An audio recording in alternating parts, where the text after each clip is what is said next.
ভারতের প্রধানমন্ত্রীর নাম বলো। ভারতের প্রধানমন্ত্রীর নাম নরেন্দ্র মোদি। বাহ বাহ বাহ, খুব সুন্দর ছেলে।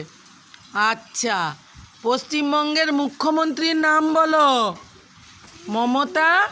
মমতা ব্যানার্জি। ভারতের জাতীয় ফুলের নাম বলো।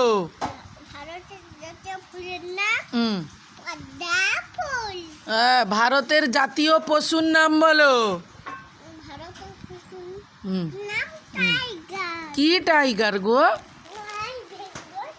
টাইগার। ও আচ্ছা, ভারতের প্রধানমন্ত্রীর নাম বলো। ভারতের প্রধানমন্ত্রীর নাম নরেন্দ্র মোদি। বাহ বাহ বাহ, খুব সুন্দর ছেলে। আচ্ছা, পশ্চিমবঙ্গের মুখ্যমন্ত্রীর নাম বলো।